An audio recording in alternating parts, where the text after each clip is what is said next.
الحمد لله رب العالمين. الحمد لله الذي أنزل السكينة في قلوب المؤمنين ليزدادوا إيمانا مع إيمانهم. أشهد أن لا إله إلا الله وأشهد أن محمدا عبده ورسوله لا نبي بعده. اللهم صل على سيدنا محمد وعلى آله وأصحابه ومن تبعهم بإحسان إلى يوم الدين. وقال رب اشرح لي صدري ويسر لي أمري واحلل عقدة من لساني يفقهوا قولي. ربي أنزلني منزلا مباركا وأنت خير المنزلين. صدق الله العظيم. Jamaah salat subuh Masjid Al-Mansur yang dimuliakan Allah Azza wa Jalla. Pertama-tama kita bersyukur kepada Allah. Allah karuniakan taufik, hidayah dan pertolongan untuk kita bisa melaksanakan ibadah subuh berjamaah di masjid. Hal yang harus disadari sebagai hamba Allah ketika melaksanakan ketaatan adalah kita harus menyadari bahwa semua ketaatan itu kita bisa laksanakan karena pertolongan Allah. Termasuk bangun sebelum subuh adalah karunia yang sangat mahal. Maka dari itu di awal-awal ini kita bersyukur kepada Allah dikaruniakan sholat subuh berjamaah di masjid, di mana subuh ini kana masyhuda di surah Al-Isra, kana masyhuda apa dipersaksikan malaikat. Jadi malaikat itu ayah bunda sekalian, dia ada dua shift malaikat ini. Shift pagi itu subuh sampai asar. Shift malam itu asar sampai subuh. Nah, dua shift malaikat itu dia bertemu di subuh. Yang malam itu dia ganti shift bertemu di subuh. Yang nanti mau bertugas pagi bertemu di subuh. Begitu juga di petang.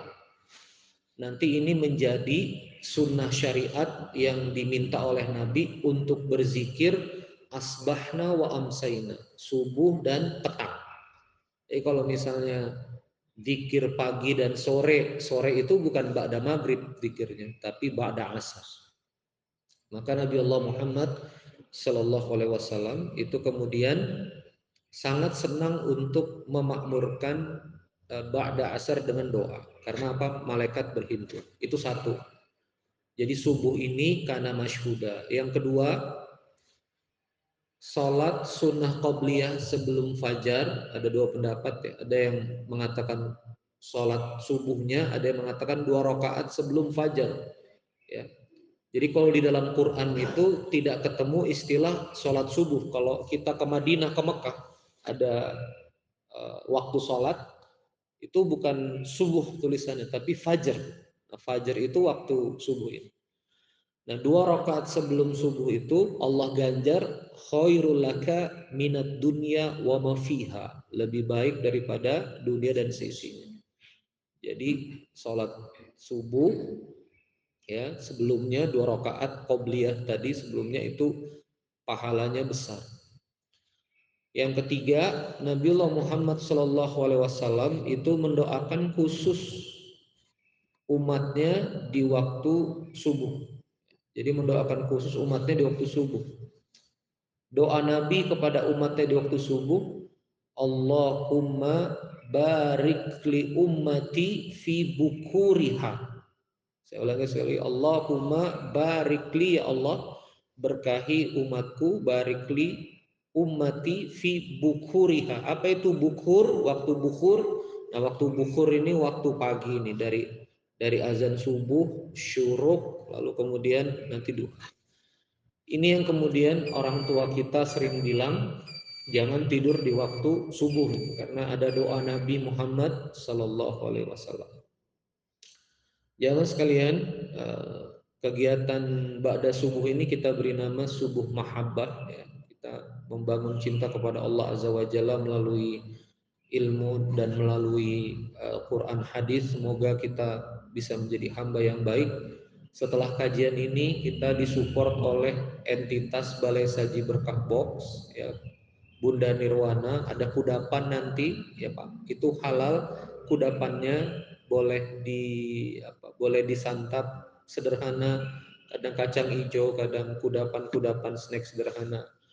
Kenapa kemudian setelah taklim kita ada kudapan? Nah ini supaya kemudian erat ukhuwah di antara kita dan mudah-mudahan juga Allah meridhoi kita.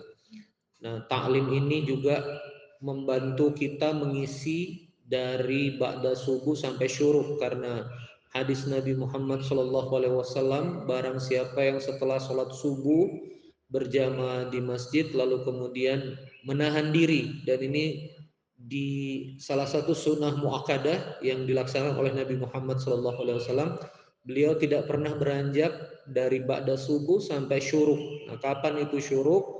Yaitu cukupnya matahari naik sampai masuk awal waktu duha. Ya, kalau misalnya di timer, misalnya ada waktu syuruk itu di Indonesia ditambah 10 sampai 12 menit nanti, itu masuk waktu syuruk. Kurang lebih sekarang sekitar jam 5, jam 6 lewat 5, jam 6 lewat 7. Cukup naik cahaya matahari, nah itu kemudian waktu syuruk. Kita akan lanjutkan kajian kita di pertemuan hari Sabtu ini terkait dengan basmalah yang kita bahas kemarin.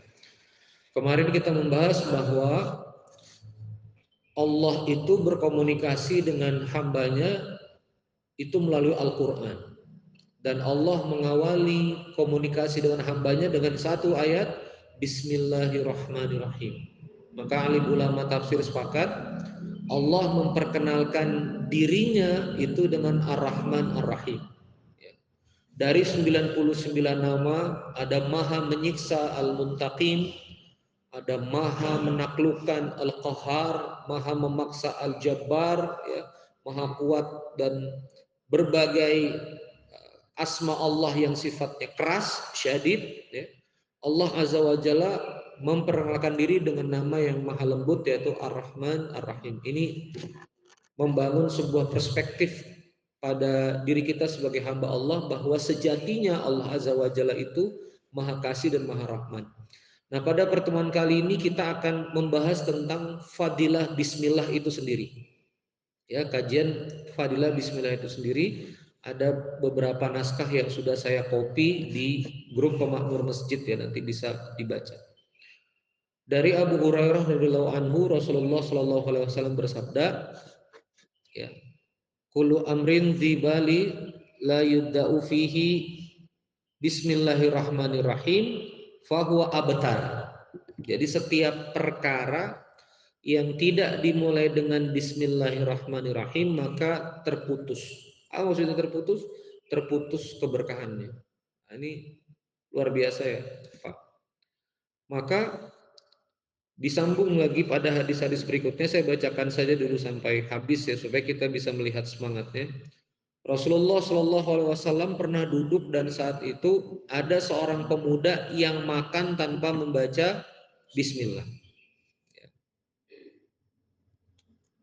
Di sini kalimatnya jalisu wa rajulun yakul falam yusamma hatta lam yabqa min ta'am, ya, dia makan minum bihi illa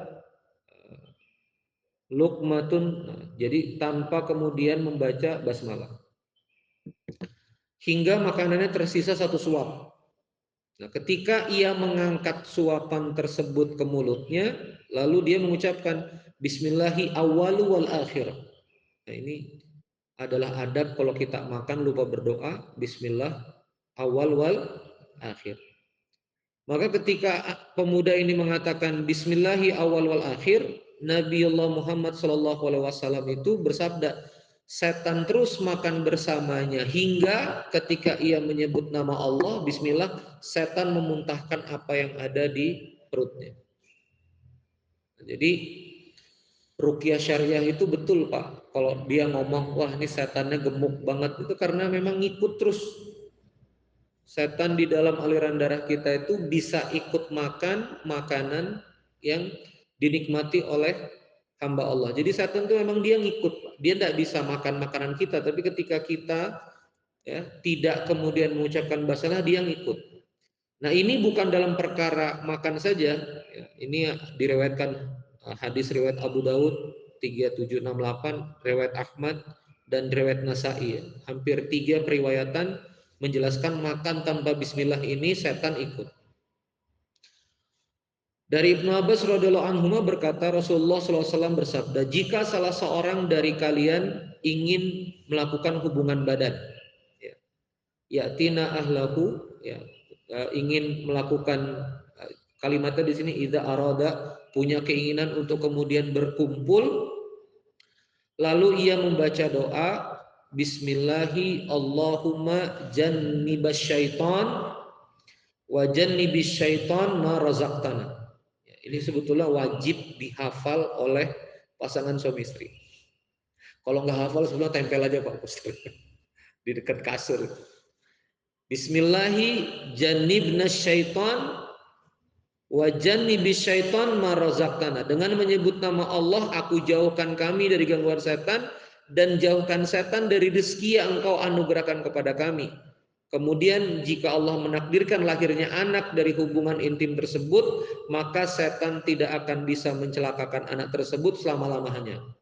Sahihain, diriwayatkan Bukhari dan Muslim. Ini berarti masuk luar marjan ini. Hadis terkuat yang diriwayatkan Bukhari dan juga diriwayatkan oleh Muslim. Bersenggama tidak pakai bismillah, setan ikut menikmati. Dahsyat. Makanya kalau setan ikut menikmati itu, setan itu kemudian nanti masuk pada aliran genetik, ya, yang kemudian bercampur. Makanya ilmu pranikah itu penting, ya. Anak-anak muda kita, generasi kita, masjid-masjid harusnya memfasilitasi sebelum pasangan muda itu nikah, dia mesti ada di training dulu untuk kemudian nih adab-adabnya dan seterusnya. Nah, dari 3 hadis ini, satu, tidak memulai sesuatu dengan bismillah terputus barokah. 2, tidak memulai dengan bismillah makan, setan ikut makan. 3, bersenggama berjima dengan pasangan yang halal tidak pakai bismillah, setan menikmati. Maka bismillah ini perkara penting.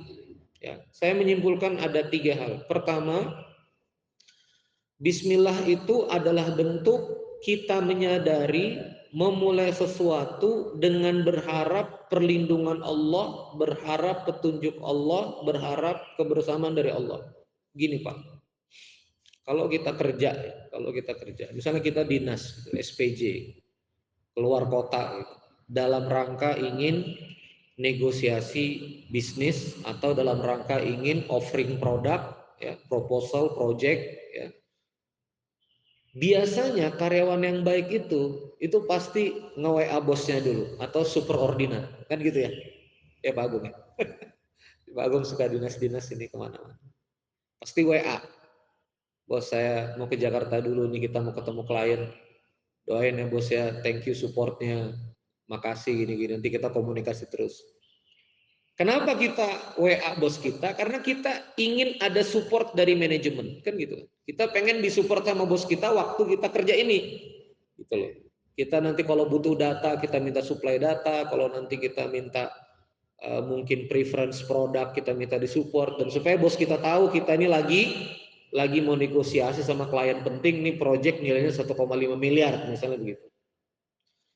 Maka menghubungi bos sebelum aktivitas penting ini adalah bukti bahwa karyawan ini butuh support sama bosnya dan bukti bahwa karyawan ini memang melibatkan bosnya dalam berbagai macam perkara. Sekarang jamaah sekalian, kita itu kesalahan terbesar ya, tapi ini pun juga bagus. Kadang kita melakukan sesuatu itu dimulai dengan pikiran kita gitu. Kita mau bisnis, mau dagang, kita berhayal, berpikir dengan pikiran kita, produk apa yang bagus, seperti apa strateginya. Kita tidak pernah bismillah sedari awal. Ya, kita tidak pernah apa? Bismillah sedari awal. Misal kita mau ada proyek apa, atau misalnya kita ingin berikhtiar apa. Mengapa kita tidak bismillah dari awal? Bismillahirrahmanirrahim. Ya Allah, pikiran saya terbatas. Ya Allah, pengetahuan saya terbatas. Ya Allah, pemahaman saya terbatas. Saya nggak tahu siapa yang saya hadapi. Saya nggak tahu klien ini siapa. Saya nggak tahu mitra ini benar atau enggak. Saya nggak tahu ini. Diajak melihat pabrik. Kita mau akuisisi pabrik ini. Sering itu kan saya lihat teman-teman. Pabriknya udah off nih, udah ada produksinya. Ini orangnya kelilit utang nih, jadi pabriknya murah. Kita nggak tahu juga pabriknya bener atau enggak, produknya jalan atau enggak. Kalau kita take over apa cuma sekedar pabrik sama SDM-nya atau enggak, kita nggak ngerti. Nah udahlah nggak ngerti begitu, sok tahu lagi. Nah itu yang bikin kita kadang-kadang tercabut keberkahan itu, berarti tercabut taufik, tercabut hidayah, tercabut segala macam. Maka ini pentingnya apapun yang kita lakukan, bismillahirrahmanirrahim. Mau bikin copywriting naskah untuk jualan, bismillahirrahmanirrahim. Mau ketemu sama klien, nawarkan barang, bismillahirrahmanirrahim. Mau mulai rapat unit walaupun kecil, bismillahirrahmanirrahim. Mau melangkah kerja, bismillahirrahmanirrahim. Mau mendidik anak, bismillahirrahmanirrahim. Bahkan sederhana, saya sama istri itu, bunda anak, kalau misalnya mau ngomong penting, diskusi, pasti kami mulai bismillahirrahmanirrahim. Kita ngobrol ya. Kenapa obrolan suami istri ini kadang-kadang kemana-mana? Karena dia nggak melibatkan Allah dari awal. Maka ini yang kemudian harus kita pahami, mengawali sesuatu dengan bismillah.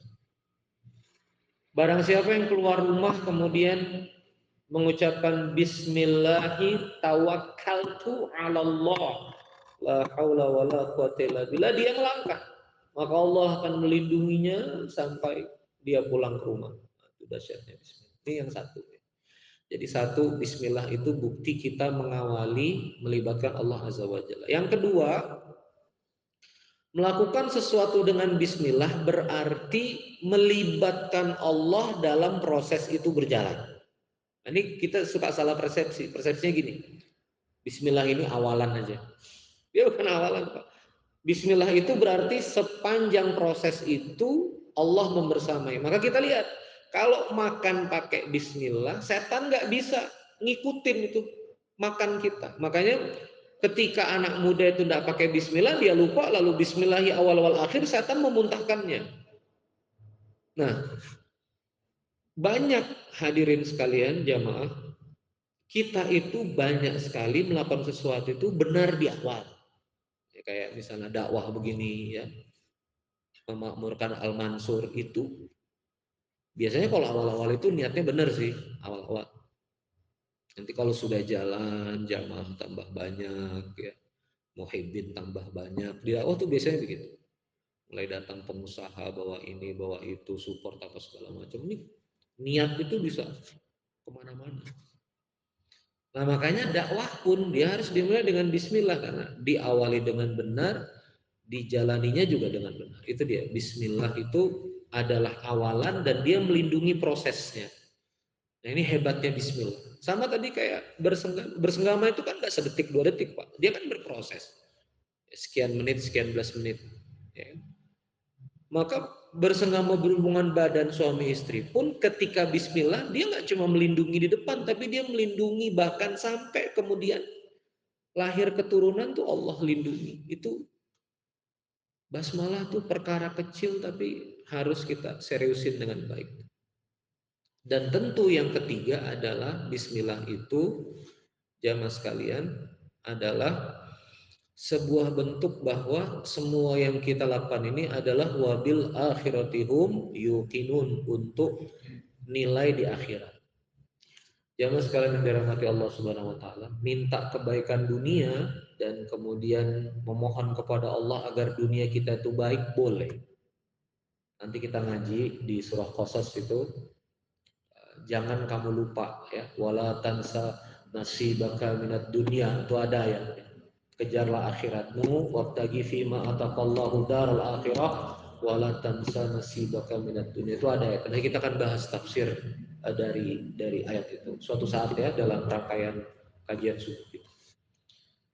Tapi kemudian memusatkan semua ibadah dan aktivitas kita hanya kepada dunia, ini yang kemudian nanti jadi perkara yang bermasalah juga, karena dunia ini dia sifatnya sementara.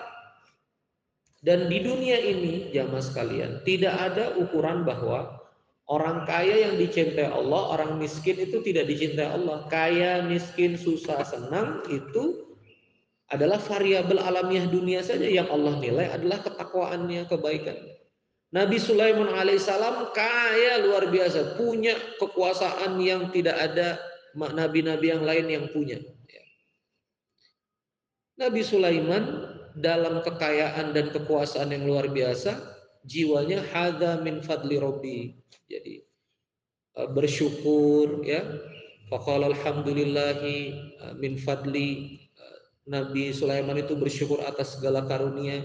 Jadi kaya soleh ada, kaya celaka ada juga. Korun, inama utitu ala ilmin indi. Korun itu kalau dapat harta, ini semua karena kepintaran saya, kata Korun kayak gitu. Kalau Nabi Sulaiman alaihissalam enggak. Nabi Sulaiman tuh ada min fadli rabbi faqala alhamdulillah.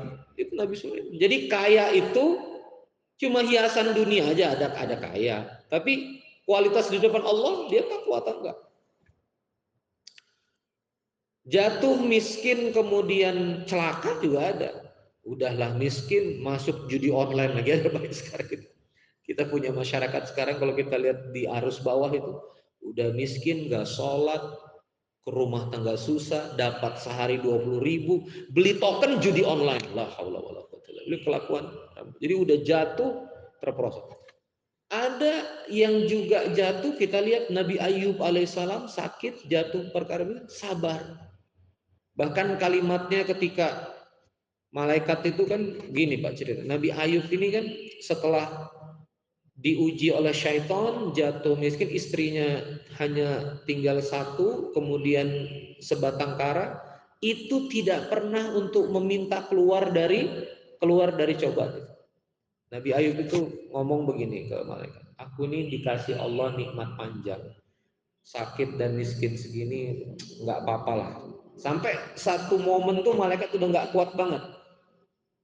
Ayub doalah gitu loh. Udah diizinkan Allah nih, berdoalah kamu. Lihat doanya Nabi Ayub, Pak. Anni masannya dur wa anta arhamur rahim. Ya Allah, aku ini sedang kena cobaan, adur wa anta arhamur rahim. Engkau ini Maha Pengasih, Maha Penyayang. Itu Nabi Pak, udah diuji luar biasa bertubi-tubi, tinggal hati aja konon dimakan ulat semua badan-badannya itu habis, tinggal satu aja hatinya yang tidak dihabisin oleh makhluk Allah itu, masih ngomong wa anta arhamur rahimin. Nanti kemudian dilanjutkan hentakan kaki, nanti kemudian Nabi Ayub kemudian sembuh dari penyakitnya dan kekayaannya kembali lagi. Tapi anyway, kembali lagi jamaah sekalian, kenapa kita basmalah? Basmalah itu mengunci amal kita itu untuk hari akhir. Saya ingin berbicara pada perspektif saya sebagai dai, Pak, supaya terasa ya. Ceramah begini, Pak, itu lebih berbahaya daripada mustami mendengar. Muajib begini. Saya dalam beberapa kesempatan tuh seringnya kalau majelis rutin yang di dalam Robi itu sampai 1.200 orang dipuji orang, dimasukin YouTube, makanya sekarang nggak direkam-rekam ini. Nah, kalau misalnya terkadang nih, terkadang awal-awal tuh oke, kita ajak Allah. Tapi sebagai dai itu kadang-kadang kita harus tuh pada perhitungan follower berapa, jamaah berapa, yang hadir berapa. Nah sekarang sebetulnya mau banyak 1.000 atau misalnya mau 12 atau 7 atau segala, itu nggak ada hubungannya sama perhitungan akhirat kok. Gak ada hubungan. Karena kalimatnya dari Nabi Allah Muhammad SAW, barang siapa yang satu orang jadi wasilah hidayah taat kepada aku, taat kepada Allah, maka bagimu unta ruhilat. Unta ruhilat itu kalau sekarang mungkin Alphard versi baru ya, ruhilat itu versi terbaru lah, atau Porsche atau mobil paling mahal itu namanya ruhilat. Jadi unta merah yang bisa menanggung beban besar, yaitu namanya ruhilat. Jadi kalau misalnya dakwah yang baik pun dicita-citakan dunia, nah itu juga jadi perkara yang besar. Sama apapun, kayak misalnya bisnis sekarang, dagang atau misalnya berkarir. Kenapa kita berkarir? Kenapa kita bekerja di sebuah organisasi? Sebetulnya kan membantu manusia untuk memenuhi kebutuhannya. Saya kerja di perusahaan teknologi, dengan teknologi ini manusia mudah berkomunikasi, itulah kekhalifahan kita. Ya, ceramah saya di Freeport waktu itu, karena di Freeport Tembagapura itu mereka cari tembaga. Kalau nggak ada tembaga, Bapak Ibu sekalian, itu nggak ada kabel ini. Kabel ini isinya tembaga yang dibungkus isolator. Jadi listrik itu konduktornya itu tembaga. Nyari tembaga itu sampai 1 kilo 2 kilo underground mining Pak, di bawah permukaan tanah. Ini kan ribut-ribut ada emasnya kan, karena kan tembaga itu memang dia berdekatan hidupnya dengan emas. Ya, makanya dapat emasnya juga di Freeport itu. Jadi orang yang menambang emas itu, menambang tembaga itu juga bagian dari ibadah, dia berkontribusi pada kehidupan. Makanya apapun posisi kita, jual rumah kah, kita berarti menyediakan kediaman, kita jual teknologi kah, harus kita niatkan untuk dapat akhirat itu. Nah, sudah 25 menit saya menyampaikan paparan ini, ya seperti targetan kita nggak terlalu panjang, semoga ini bermanfaat.